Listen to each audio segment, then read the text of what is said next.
اللہ اکبر اللہ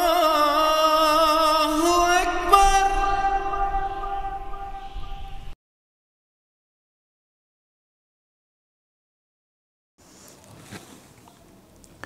نحمدہ و نصلی علی رسولہ الکریم۔ آج کی اس نشست میں ہم مسئلہ رؤیت ہلال کے متعلق گفتگو کریں گے۔ قرآن مجید میں فرمان باری ہے یسألونک عن الأہلہ قل ہی مواقیت للناس والحج، کہ لوگ آپ سے چاند کے متعلق سوال کرتے ہیں، آپ کہہ دیجئے کہ یہ لوگوں کے لیے اور حج کے لیے اوقات مقررہ ہیں۔ اور حدیث میں حضور اقدس صلی اللہ علیہ وسلم فرماتے ہیں صوموا لرؤیتہ وافطروا لرؤیتہ، کہ تم چاند دیکھ کر روزہ رکھا کرو اور چاند دیکھ کر عید کیا کرو۔ تو اللہ تعالیٰ نے چاند کو اسلامی مہینوں کے ابتدا کا مدار اور معیار بنایا ہے، اور اسلامی مہینوں کی ابتدا حضور اقدس صلی اللہ علیہ وسلم کے دور سے چاند کی رؤیت سے چلی آ رہی تھی، لیکن جب سے نئے آلات رصد ایجاد ہو گئے ہیں اس وقت سے اس حوالے سے مختلف آراء ہیں، اور یہ ایک معرکۃ الآراء مسئلہ بن گیا ہے۔ اور آج کل جب ہم دیکھتے ہیں تو اس حوالے سے ہمیں 3 موقف نظر آتے ہیں۔ ایک موقف یہ ہے کہ جب ہمیں حدیث میں رؤیت کا کہا گیا تو رؤیت کا مطلب ہے دیکھنا، جب بھی چاند دیکھا جائے گا اور اس کے متعلق لوگ گواہی دیں گے تو ہم مہینے کی ابتدا کریں گے۔ اس بات سے قطع نظر کہ سائنس کا موقف اس حوالے سے کیا ہے، جبکہ دوسرا موقف اس حوالے سے ہمارے کچھ حضرات کا یہ ہے کہ اس حوالے سے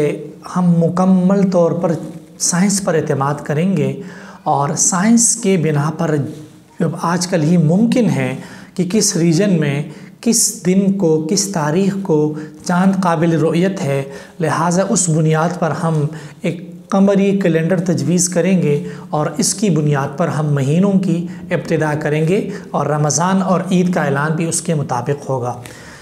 جبکہ اس حوالے سے تیسرا جو اعتدال پر مبنی موقف وہ پاکستان کے مستند علماء کرام مفتیان کرام کا ہے، اور مرکزی رؤیت ہلال کمیٹی کا موقف بھی یہی ہے کہ اس میں کوئی شک نہیں ہے کہ چاند کی رؤیت کی بنا پر مہینے کی ابتدا ہوگی، لیکن اس حوالے سے ہم سائنس کو بالکل نظر انداز نہیں کر سکتے، بلکہ جو شہادت کے شرعی اصول ہیں ان اصولوں کے مطابق سائنس سے ہم مدد لے سکتے ہیں، جس کی میں آگے چل کر وضاحت کروں گا۔ جو پہلا موقف ہے اور دوسرا موقف ہے، ہم ان دونوں موقف کو صحیح نہیں سمجھتے۔ جو پہلا موقف ہے وہ تو اس اعتبار سے غلط ہے کہ جب رؤیت ہی دار و مدار ہے تو رؤیت کے مطابق جب ہمیں شرعی شہادت آئے گی تو ہم قبول کریں گے۔ یہ موقف اس لیے غلط ہے کہ بالکل شرعی شہادت کی بنیاد پر رؤیت کا فیصلہ ہو سکتا ہے، لیکن شرعی شہادت کے لیے بھی فقہاء نے کچھ اصول بتائے ہیں۔ جرا اسی لیے ہوتی ہے تاکہ اگر گواہ جھوٹے ہو تو ان کی گواہی کو رد کیا جائے۔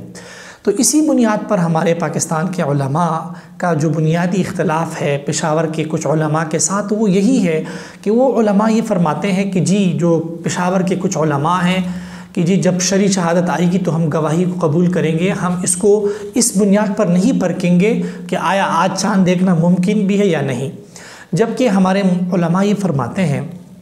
کہ آج کل سائنس سے جو علم فلکیات ہے، علم الہیات ہے، اس سے یہ بات قطعی طور پر معلوم ہو سکتی ہے کہ کس ریجن میں کس وقت چاند کا دیکھنا ناممکن ہے، اور آج کل سائنس سے پتہ چل سکتا ہے کہ چاند کی تخلیق اس وقت ہوئی ہے، اور اس تخلیق کے بعد اتنے عرصے میں مثلا پاکستان میں چاند کا دیکھنا ناممکن ہے اس عرصے میں۔ تو اگر اس عرصے میں کوئی شہادت آتی ہے تو اس شہادت کو ہم قبول نہیں کریں گے، اور اس کی وجہ یہ ہے کہ فقہاء نے لکھا ہے کہ اگر کوئی شہادت عقلی اور عادتاً